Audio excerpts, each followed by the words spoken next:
চুক্তি শর্ত লঙ্ঘনের অভিযোগে ৩ নভেম্বর বেসরকারিভাবে পরিচালিত ২৪ ট্রেনের লিজ বাতিল করে রেল মন্ত্রণালয়।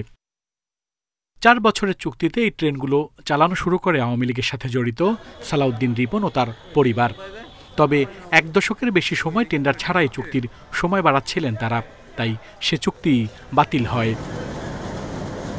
এরপরই প্রশ্ন ওঠে নাজ কনসোর্টিয়াম পরিচালিত ১৩ ট্রেন নিয়ে। রেল বলছে মামলার কারণে এ বিষয়ে সিদ্ধান্ত নিতে দেরি হচ্ছে, তবে তাদের লিজও বাতিল হবে।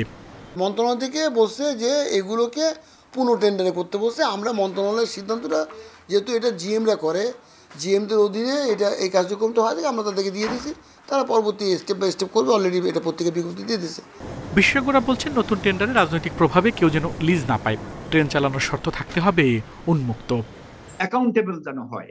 আর শর্তগুলো আমরা বলেছি যে শর্তগুলো আমরা দেখতে চাই যে কি শর্ত, কেমন শর্ত দেওয়া হলো, যা স্বার্থ বিরোধী কিনা বা জনগণের স্বার্থের এগেইনস্টে যাচ্ছে কিনা, সরকারের স্বার্থের এগেইনস্টে যাচ্ছে কিনা।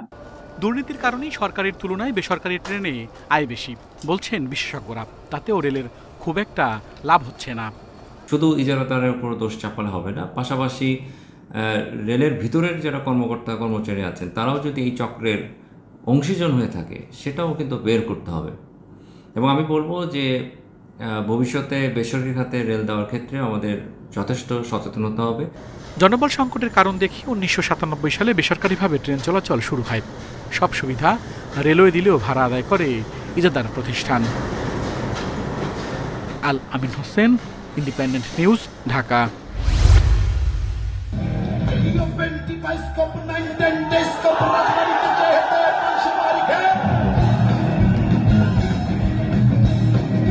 মরুর বুকে রকস্টার জেমসের গিটারের ঝড়, এই এক অনন্য সন্ধ্যা।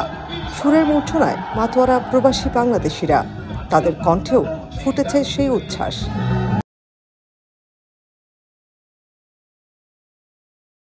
এই নগর বাউলের গান শুনতে সব ক্লান্তি পেছনে ফেলে দূর দূরান্ত থেকে ছুটে আসেন বহু শ্রোতা। প্রতি বছর সৌদি আরবে এইরকম অনুষ্ঠান হওয়া উচিত আমরা মনে করি। জেমস ভাইকে আজকে সরাসরি সামনে থেকে দেখতে পাইয়া, কথা বলতে পাইরা, ছবি উঠাতে পাইরা অনেক অনেক ভালো লাগছে। সাংস্কৃতিক বিনিময়ের অংশ হিসেবে সৌদি আরবের মিডিয়া মন্ত্রণালয়ের এই আয়োজনে মুগ্ধ জেমস নিজেও। শ্রোতাদের উচ্ছ্বাসে বোঝার উপায় নেই, সৌদি আরবে এটি তার প্রথম কনসার্ট। রিয়াদে আসলাম, ইনফ্যাক্ট সৌদি আরবে আমার প্রথম এই মাটিতে পা দিলাম, এবং আমি আশা করি নাই যে এত সুন্দর এবং এত মানুষ, এত দর্শক এখানে আছে। আমি মুগ্ধ এখানে রিয়াদে এসে, এবং আমার অনুভূতি ঠিক ভাষায় প্রকাশ করতে পারছি না। জেমসের তুমুল সব জনপ্রিয় গানের মূর্ছনায় রিয়াদ ঢাকার ৪,৫০০ কিলোমিটারের দূরত্ব যেন লোপ পেয়েছিল মুহূর্তেই।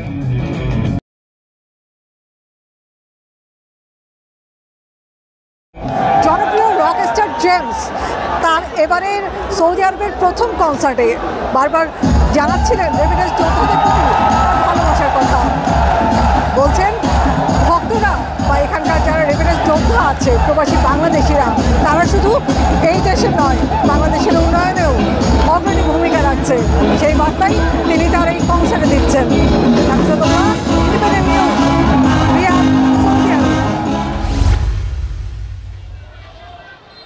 খুলনায় গত বছরের তুলনায় এবছর নভেম্বরে বেড়েছে ডেঙ্গু রোগীর চাপ। খুলনা মেডিকেল কলেজ হাসপাতালে এ মাসে ভর্তি হয়েছেন প্রায় ২৫০ রোগী, যা গত বছর একই সময় ছিল ৮২ জন। রোগীর চাপ বাড়লেও হাসপাতালটিতে চালু করা হয়নি আলাদা ডেঙ্গু ওয়ার্ড। মেডিসিন ওয়ার্ডের ৬টি ইউনিটে অন্য রোগীদের সাথেই চলছে আক্রান্তদের চিকিৎসা। ডেঙ্গু রোগী মশার তলে ২৪ ঘন্টা থাকা লাগবে, ওনারা সব তো এখানে একভাবেই খোলা বেড়ে থাকে। তো ক্যান্সারের রোগী নিয়ে আসছে, আমি মশারি দিয়ে রাখি, কারণ যেহেতু একটা মরণ ব্যাধি রোগ নিয়ে এখানে আসা হয়েছে, তারপরে যদি হয় আবার ডেঙ্গু পেশেন্ট থেকে আরেকটা ডেঙ্গু পেশেন্ট হয়। সুতরাং যারা ডেঙ্গু পেশেন্ট আসে অ্যাটলিস্ট তাদেরকে মশারি দিয়ে প্রোটেক্টেড এরিয়ার ভিতর রাখা উচিত, যারা অন্য জেনারেল যে পেশেন্টগুলো আছে তারা যেন ডেঙ্গু এফেক্টেড না হয়। শয্যা সংকট সহ নানা সমস্যা থাকলেও সুষ্ঠু সেবা দেওয়ার চেষ্টায় চিকিৎসকেরা। নভেম্বরেও ডেঙ্গুর প্রকোপ বাড়ার জন্য অসচেতনতাকে দায়ী করছেন তারা। এখন কিন্তু ডেঙ্গু রোগী শেষের দিকে থাকার কথা ছিল, কিন্তু আমরা দেখছি যে গত অক্টোবর মাসেও গত বছরের থেকে অনেক বেশি রোগী ছিল, প্রায় 20 to 30%।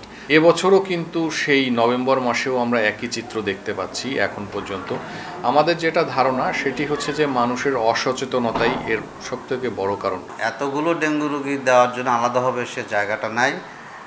পাশাপাশি ডেঙ্গু রোগী ম্যানেজমেন্ট করার জন্য যে লোকবল, স্পেশালি ডিউটি ডক্টর, নার্স এবং আনুষঙ্গিক যারা সার্ভিস প্রোভাইডার আছে, যেমন ওয়ার্ড বয়, সিস্টার, ক্লিনার, এগুলোর অপ্রতুলতা আছে। ডেঙ্গু আক্রান্ত হয়ে এবছর খুলনা মেডিকেল কলেজ হাসপাতালে মৃত্যু হয়েছে 13 জনের। এ পর্যন্ত চিকিৎসা নিয়েছেন 978 জন ডেঙ্গু রোগী। অভিজিৎ পাল, ইন্ডিপেন্ডেন্ট নিউজ, খুলনা। সাভারের বিরলিয়ার গোলাপ গ্রামের চাষিরা দিনরাত ব্যস্ত বাগান পরিচর্যায়। 16 ডিসেম্বর বিজয় দিবস, এরপর একে একে ইংরেজি নববর্ষ, বিশ্ব ভালোবাসা দিবস আর আন্তর্জাতিক মাতৃভাষা দিবস। এসব দিবস ঘিরে ফুলের চাহিদা বেড়ে যায় কয়েক গুণ। চাষিরা বলছেন কিছুদিনের মধ্যেই বাগানগুলো ভরে উঠবে ফুলে ফুলে। গেল বছর রোগবালাই বেশি থাকলেও এবার কম, পাশাপাশি আবহাওয়া ভালো, তাই এই মৌসুমে লাভের আশা করছেন বাগানীরা। জানুয়ারি মাস, 14 ফেব্রুয়ারি, 26 মার্চ থেকে বিক্রি করি। আমরা শাহবাগ লয়ে যাই, কি আগারগাঁও লয়ে যাই। যেমন গত বছর আমরা যে পরিমাণ টাকা খরচ করছি, অসুখ লেগে গেছিল, অসুখের কারণে মানে ওই টাকাটা ওইটা আসে নাই। এই বছর আশায় আছি, দেখি আল্লাহ কি করে, এখন পরিচর্যা চলছে। বিরলিয়ার গোলাপ গ্রামে এবার 230 হেক্টর জমিতে ফুলের চাষ হয়েছে। অতিরিক্ত কুয়াশা ও রোগবালাই থেকে বাগান রক্ষায় বিভিন্ন পরামর্শ দিচ্ছে কৃষি বিভাগ। কুয়াশা হওয়ার কারণে আমরা অনেক সময় এইখানে হচ্ছে যে ছত্রাকনাশক এবং কীটনাশক, এটি আমরা গোলাপের চাষিদেরকে দিতে বলি এবং এটি অন্ততপক্ষে 7 থেকে 10 দিন পরে 2 বার হচ্ছে যে আমরা দিতে বলি। এতে করে হচ্ছে যে গোলাপ যেমন হচ্ছে যে ভালো থাকবে, তেমনি হচ্ছে যে এটি মারা যাওয়া থেকে রক্ষা পাবে। সারা দেশে গোলাপের চাহিদার সিংহভাগই পূরণ হয় বিরলিয়ার গোলাপ গ্রাম থেকে। Independent news. Faridpur Magura rail line প্রকল্প শুরু হয় 2018 সালের 29 মে। 2022 সালের 30 এপ্রিল প্রকল্পের কাজ শেষ হওয়ার কথা ছিল, কিন্তু জমি অধিগ্রহণের ধীরগতির কারণে প্রকল্পের মেয়াদ পিছিয়ে 2025 সাল করা হয়।